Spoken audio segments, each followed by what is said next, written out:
ପୁସ୍ତକର ନାମ ଯୁଗ ଦେବତାଙ୍କ ଅପିଲ। ଲେଖକ ପଣ୍ଡିତ ଶ୍ରୀରାମ ଶର୍ମା ଆଚାର୍ଯ୍ୟ। ଗାୟତ୍ରୀ ମନ୍ତ୍ର ମୋ ସହିତ ବୋଲନ୍ତୁ। ଓମ୍ ଭୂର୍ଭୁବଃ ସ୍ୱଃ ତତ୍ସବିତୁର୍ବରେଣ୍ୟଂ ଭର୍ଗୋ ଦେବସ୍ୟ ଧୀମହି ଧିୟୋ ୟୋ ନଃ ପ୍ରଚୋଦୟାତ୍। ଦେବୀଗଣ, ଭାଇମାନେ, ମନୁଷ୍ୟ ଜୀବନରେ ଅନେକ ପ୍ରକାରର ସୌଭାଗ୍ୟ ଆସେ ଏବଂ ଏହି ସୌଭାଗ୍ୟ ନିମନ୍ତେ ମନୁଷ୍ୟ ସର୍ବଦା ନିଜେ ନିଜକୁ ପ୍ରଶଂସା କରିବାରେ ଲାଗେ। ଏଭଳି ସୌଭାଗ୍ୟ କେତେବେଳେ କେମିତି ଆସେ, ସବୁବେଳେ ଆସେ ନାହିଁ। ବିବାହଘର କେତେବେଳେ କେମିତି ହୁଏ, ଦୈନିକ ହୁଏ ନାହିଁ। କନଭୋକେସନରେ ଡିଗ୍ରୀ ଦୈନିକ ମିଳେ ନାହିଁ। ଯେତେବେଳେ ହାତରେ ଡିଗ୍ରୀ ପ୍ରମାଣପତ୍ର ଧରି ଏବଂ ମୁଣ୍ଡରେ ଟୋପି ପିନ୍ଧି ଫଟୋ ଉଠାଯାଏ, ଏହି ସୌଭାଗ୍ୟ ଜୀବନରେ ଥରେ ମାତ୍ର ମିଳେ। ସୌଭାଗ୍ୟର ଏଭଳି ଦିନ କେତେବେଳେ କେମିତି ଆସେ। ଏହିପରି ଲଟେରୀ ଉଠିବା, କୌଣସି ଉଚ୍ଚ ପଦପଦବୀ ପ୍ରାପ୍ତ ହେବା ମଧ୍ୟ ସମ୍ଭବ ହୁଏ। କିନ୍ତୁ ମନୁଷ୍ୟର ସବୁଠାରୁ ବଡ଼ ସୌଭାଗ୍ୟ ହେଉଛି ଯେ ସେ ସମୟକୁ ଚିହ୍ନିବା। ମୋ ମତରେ ସମୟକୁ ଠିକ୍ ରୂପେ ଚିହ୍ନି ପାରିବା ଠାରୁ ଦୁନିଆରେ ଅନ୍ୟ କୌଣସି ବଡ଼ ସୌଭାଗ୍ୟ ନାହିଁ। ଜମିବାଡ଼ି ଚାଷ ସମସ୍ତେ କରନ୍ତି, କିନ୍ତୁ ଯେଉଁ ଚାଷୀ ବର୍ଷା କାଳରେ ଠିକ୍ ସମୟରେ ବିହନ ବୁଣିଦିଏ, ସେ ବିନା ପରିଶ୍ରମରେ ନିଜ କୋଠି ଶସ୍ୟରେ ପୂର୍ଣ୍ଣ କରିଦିଏ। ଗହମ ଚାଷ ପାଇଁ ଉପଯୁକ୍ତ ସମୟ ଦେଖି ଯିଏ ବୀଜ ବପନ କରେ, ସେ ଉତ୍ତମ ଫସଲ ଅମଳ କରିନିଏ। ଯଦି ବିହନ ବୁଣିବାର ଉପଯୁକ୍ତ ସମୟ ଚାଲିଯାଏ, ତେବେ ଆଶାନୁରୂପ ଫସଲ ଉତ୍ପାଦନ କରିବା ଆଶା କରିପାରିବା ନାହିଁ। ବିବାହ କରିବାର ଗୋଟିଏ ନିର୍ଦ୍ଦିଷ୍ଟ ବୟସ ସୀମା ଅଛି ଏବଂ ଯଦି ଏହି ସମୟ ଅତିକ୍ରାନ୍ତ ହୋଇଯାଏ, ତେବେ ମନୁଷ୍ୟକୁ ହଇରାଣ ହେବାକୁ ପଡ଼େ ଓ ପ୍ରାୟ ସେହି ବ୍ୟକ୍ତି ଏଥିରେ ଅସଫଳତାର ନିକଟତର ହୋଇଯାଏ। ଯେଉଁ ବ୍ୟକ୍ତି ସମୟକୁ ଠିକ୍ ଭାବେ ଚିହ୍ନେ, ସେ ବହୁତ ଲାଭରେ ରହେ।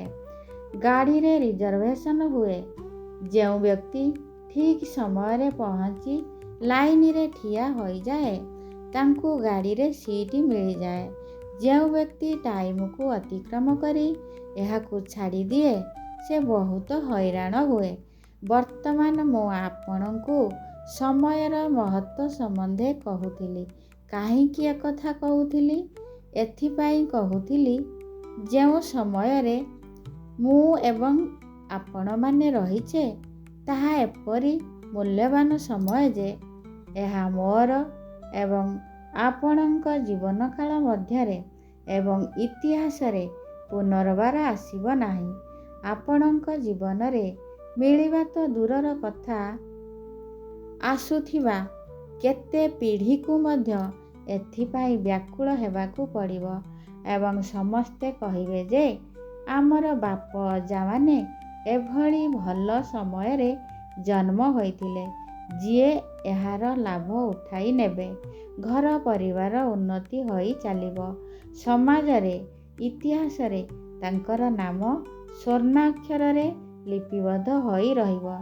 ଯିଏ ପାଗଳାମୀରେ ବା ଭୁଲରେ ବସି ରହିବ, ସେ ନିଜେ ପଶ୍ଚାତାପ କରିବ, ପରେ ଏହାର ବଂଶଧରମାନେ ପଶ୍ଚାତାପ କରିବେ ଏବଂ କହିବେ, ଆମର ବାପ ଅଜାମାନେ ଏଭଳି ମୂଲ୍ୟବାନ ସମୟରେ କାହିଁକି ଉଚିତ ପଦକ୍ଷେପ ନେଲେ ନାହିଁ? ଏହା କିଭଳି ଗୌରବମୟ ସମୟ! ଚାଲନ୍ତୁ, ମୁଁ ଆପଣଙ୍କୁ ଏହାର କିଛି ଉଦାହରଣ ଦେବାକୁ ଚାହୁଁଛି, ଯଦ୍ୱାରା ଆପଣ ବୁଝିପାରିବେ କି ଏହା କିପରି ମୂଲ୍ୟବାନ ସମୟ ଏବଂ ଏହି ମୂଲ୍ୟବାନ ସମୟରେ ଆପଣ ଟିକିଏ ଉପଯୁକ୍ତ ପଦକ୍ଷେପ ନେବେ ତ ଆନନ୍ଦ ଆସିଯିବ। ଆପଣଙ୍କୁ ମୁଁ ଅବତାରଙ୍କ କାହାଣୀ ଶୁଣାଉଛି। ଯଦି ଯେତେବେଳେ ମଧ୍ୟ ଅବତାର ଜନ୍ମ ନିଅନ୍ତି, ଯଦି କେତେବେଳେ ମଧ୍ୟ ମହାପୁରୁଷ ଜନ୍ମ ନିଅନ୍ତି, ସେତେବେଳେ ଏହି ମହାପୁରୁଷ ଓ ଅବତାରୀ ପୁରୁଷ ସହ ପାଦରେ ପାଦ ମିଳାଇ ଚାଲୁଥିବା ଲୋକଙ୍କୁ ମୁଁ ବହୁତ ଭାଗ୍ୟବାନ ବୋଲି କହେ ଓ ସେମାନଙ୍କୁ ବହୁତ ବୁଦ୍ଧିମାନ ଭାବେ ମାନ୍ୟତା ଦିଏ। ଏମାନଙ୍କ ମଧ୍ୟରୁ ଜଣକର ନାମ ହନୁମାନ। ହନୁମାନ କିଏ ଥିଲେ? ସୁଗ୍ରୀବଙ୍କ ବିଶ୍ୱସ୍ତ ଭୃତ୍ୟଙ୍କ ନାମ ଥିଲା ହନୁମାନ।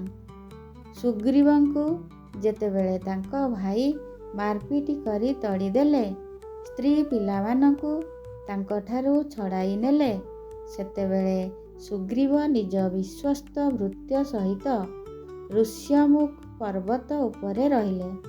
ଗୋଟିଏ ସମୟ ଆସିଲା ଯେତେବେଳେ ରାମଚନ୍ଦ୍ର ଆସିଲେ। ସେତେବେଳେ ସୁଗ୍ରୀବ ତାଙ୍କ ନିକଟକୁ ହନୁମାନଙ୍କୁ ପଠାଇଥିଲେ।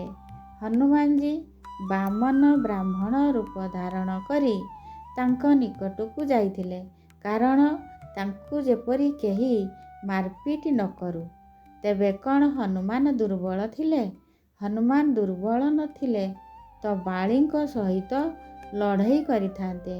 ନିଜ ବସଙ୍କ ବିବିଙ୍କୁ ଛଡ଼ାଇ ନେବାକୁ ଦେଇ ନଥାନ୍ତେ ଏବଂ ନିଜ ସମ୍ପତ୍ତି ଛଡ଼ାଇ ନେବାକୁ ସୁଯୋଗ ଦେଇ ନଥାନ୍ତେ। ପୁନର୍ବାର ଯେତେବେଳେ ହନୁମାନଜୀ ସମୟକୁ ଠିକ୍ ରୂପେ ଚିହ୍ନିଲେ ଏବଂ ରାମଚନ୍ଦ୍ରଙ୍କର କାନ୍ଧରେ କାନ୍ଧ ମିଳାଇଲେ, ପାଦରେ ପାଦ ମିଶାଇ ଚାଲିଲେ, କ'ଣ ଆପଣ ବୁଝିପାରୁଛନ୍ତି କି କୌଣସି ମହତ୍ତ୍ୱପୂର୍ଣ୍ଣ ଶକ୍ତି ସଙ୍ଗେ କାନ୍ଧ ମିଳାଇବାର କେତେ ମୂଲ୍ୟ ମିଳିପାରିବ? କ'ଣ ଲାଭ ହୋଇପାରିବ? ଆପଣ ତ ଅନୁମାନ ଲଗାଇ ପାରୁନାହାନ୍ତି, କିନ୍ତୁ ହନୁମାନଜୀ ଠିକ୍ ଅନୁମାନ ଲଗାଇ ପାରିଥିଲେ ଏବଂ ସେ ସାହସ ଦେଖାଇଥିଲେ ଯେଉଁ ଆଦର୍ଶକୁ ଜୀବନରେ ଅନୁକରଣ କରିବା ଆବଶ୍ୟକ। ଆଦର୍ଶ ପାଳନ କରିବା ନିମନ୍ତେ ଶକ୍ତିର ଆବଶ୍ୟକ ନାହିଁ, ଧନ ସମ୍ପତ୍ତିର ମଧ୍ୟ ଆବଶ୍ୟକ ନାହିଁ। ସାଧନ ତ ଆପଣମାନଙ୍କ ନିକଟରେ ଅଛି, କିନ୍ତୁ ଆଧ୍ୟାତ୍ମକୁ ହନୁମାନଜୀ ଗ୍ରହଣ କଲେ ଏବଂ ଗ୍ରହଣ କଲା ପରେ ରାମଚନ୍ଦ୍ରଜୀଙ୍କୁ କହିଲେ କି ମୁଁ ଆପଣଙ୍କ କାମରେ ଆସିବି ଏବଂ ଆପଣଙ୍କୁ ସାହାଯ୍ୟ କରିବି। ବାସ୍ ଏହି ଗୌରବମୟ ସାହସ ହନୁମାନଜୀ ଦେଖାଇଲେ ଏବଂ ସେହି ସମୟକୁ ଠିକ୍ ରୂପେ ଚିହ୍ନିବା ପରେ ଆପଣଙ୍କୁ ଜଣାନାହିଁ ଯେ ସେ ଶକ୍ତିର ସ୍ରୋତ ପାଲଟିଗଲେ ଏବଂ ଆଶ୍ଚର୍ଯ୍ୟଜନକ କାମ କରିବାରେ ଲାଗିଲେ। ପାହାଡ଼କୁ ଉପାଡ଼ିବାରେ ଲାଗିଲେ, ସମୁଦ୍ରକୁ ଡେଇଁ ଚାଲି ଯାଇପାରିଲେ ଏବଂ ଲଙ୍କାରେ ରାବଣ ଓ ତାଙ୍କର 2,25,000 ରାକ୍ଷସଙ୍କୁ ଚ୍ୟାଲେଞ୍ଜ କରିବାରେ ଲାଗିଲେ। କୁମ୍ଭକର୍ଣ୍ଣ ଭଳି ପ୍ରବଳ ପରାକ୍ରମୀ ଯୋଦ୍ଧାଙ୍କ ସହିତ ହନୁମାନ ଏକାକୀ ଲଢ଼ିବାରେ ଲାଗିଲେ।